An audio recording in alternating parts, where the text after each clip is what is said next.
What's up and welcome back to Rumor Has It Official. Let's get straight into talking about 90 Day Fiance. This is part 2 of season 7, episode 7. And the title of this episode is The Truth Shall Set You Free. Starting off with Michael and Juliana.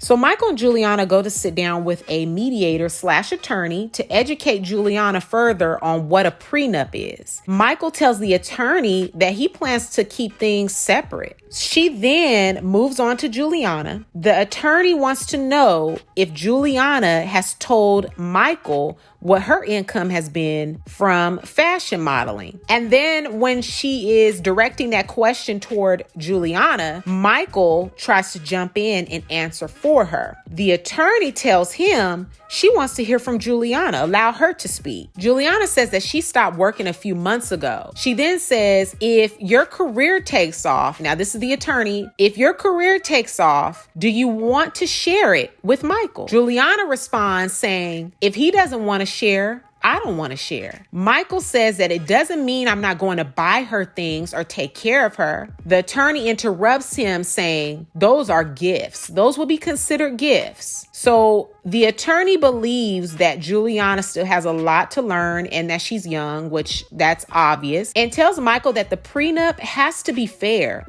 and that he can't just write her out of everything, adding he has to make sure that she's taken care of too. Juliana tells the attorney that she doesn't want anything from Michael. Juliana brings up the fact that Michael has left her high and dry before, adding that he called her one day randomly and just broke up with her. After promising to take care of her and all that stuff that he's promised her, he just cut her off. The meeting with the attorney was an eye-opener for Juliana, I truly believe. Comment down below and let me know your thoughts. Let's move on to Angela. So Angela's taking her daughter with her to go wedding dress shopping. And Skyla says that it's shocking for her mom to be marrying a Nigerian. And she's basically skeptical of their relationship. I wonder what that's supposed to mean. It's shocking that her mom would be marrying a Nigerian. I don't know what that's supposed to mean, but comment down below if you think it means something. I'm not sure what it means. So Angela is super giddy and happy when she comes out in her first dress. The bridal consultants are definitely judging Angela's timeline of getting married to Michael. Let's move on to Anna and Mursel. So Anna and Mursel have 21 days left to wed. And Anna says that hearing her friends say that Mursel's family needs to know about her kids was the last straw for her. So the next day she tells Mursel if he doesn't tell, they can't go through with the wedding. Mursel tells Anna he won't tell his family. So Anna went into this already knowing what the deal was, but thought that she could get him to change his mind within the 90 days. Mursel tells Anna that he's made a lot of sacrifices to come to America, so he wants her to make a sacrifice for him. Comment down below your thoughts on that. Let's move on to Emily and Sasha. It's Emily and Sasha's first full day in America, and they're going to the gym. Emily says that she wants to get back looking good for Sasha. Sasha is training Emily, and she looks super uncomfortable. When they take a break, Emily tells Sasha that she feels good working out, but can't wait to get a small stomach, adding that when he starts working, he'll be around all these beautiful people. Sasha looks off saying, no, it's different. He tells Emily that she's a pretty girl and that he loves her. Emily tells him that she doesn't want to be his third divorce if he sees someone better. Sasha says, no, it doesn't work here, and then quickly tries to change it and says there. So he's tripping all over his words, and he tells the camera crew, usually he's not looking at girls a lot.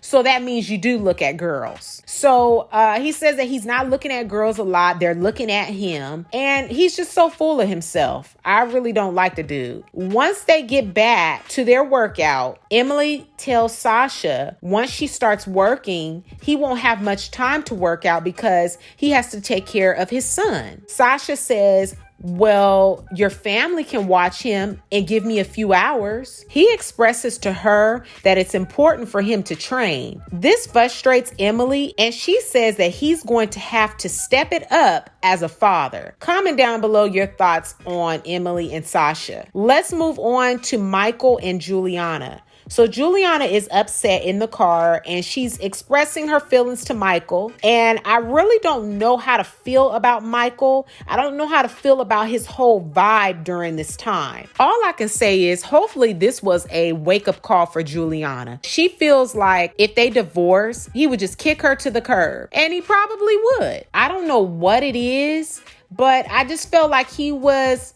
just his face, the way he was looking as she was crying in the car, and he's brushing her feelings off somewhat. I can't quite put my finger on it. Comment down below. I really need to hear from all of you on this scene here, because I don't know. It was just the way he was looking. It was like he didn't care, but he was trying to say, oh, we're starting afresh. We're starting new. You know, you're America. You should be excited. I don't really know, like I said, how to feel about this dude, but I just know that if things didn't work out, that he would definitely kick her to the curb and she would just be out high and dry. She would be left high and dry. So she really does need to utilize this as a learning lesson to start getting her bag, start getting her coins. She needs to start trying to model again. You know, I'm sure she'll probably get a good following from this show. She needs to utilize that platform to, you know, work with some companies and try to get her own money flowing in, because I can guarantee you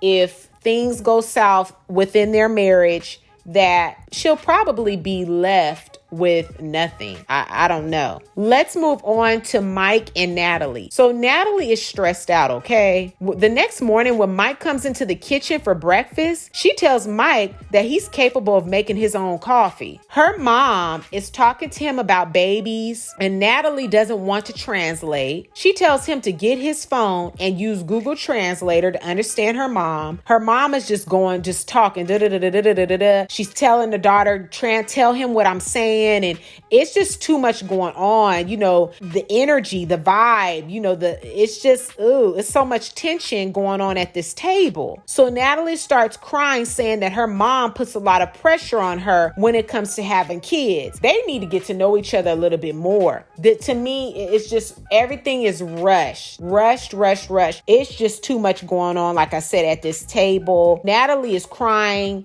Again, you know, feeling a lot of pressure from her mom based off the things her mom is saying. It's just adding more onto it. I thought that, you know, I was watching a soap opera. Okay. I really did. I thought I was watching a soap opera because she was crying. I can't. And going into the room, I used to a lot of pressure. I can't deal with this. And, you know, she go to the room, she's sobbing. She looking at him with them spooky eyes. I was like, Natalie, I need you to get it together, sweetheart. I don't know if the girl was on her period. I don't know what in the world was going on. Now, my thing is, a lot of these couples and people want to start crying and all this stuff when they can't have their way, but they put themselves in this situation. She knew full on doggone well before even that man came out here. Okay. She done spent a couple of times with him. So she already knows that, number one, they don't share the same beliefs. Number two, that he didn't want kids right away. So it's like, why put yourself through something like that? You already know. He's telling you, told her, I'm not ready for kids. Told her,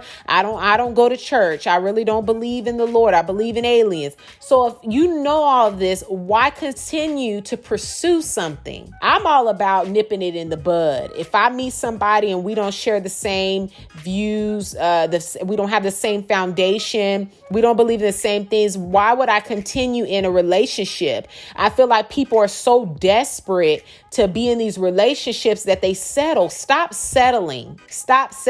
Keep living your life. Be happy. And what's meant for you will draw. It will come to you. But she's rushing it because of her age. I don't care what anybody say. I've heard stories of 50 and 60-year-olds getting pregnant and having healthy babies. So if it's meant for you and it's a desire of yours, it's going to happen. But don't rush it and settle for any old body just because you want to have this in a certain period in time in your life. So I really need to hear your thoughts in this comment section down below on 90 Day Fiance. This was part 2 of season 7, episode 7. And the title again of this episode was The Truth Shall Set You Free. Comment down below letting me know your thoughts. Give this video a big thumbs up. Share it with a friend who also loves watching 90 Day Fiance. And don't forget to subscribe and hit that bell so you'll be notified on the next time that I make an upload. And I will catch you all in the next video. Peace.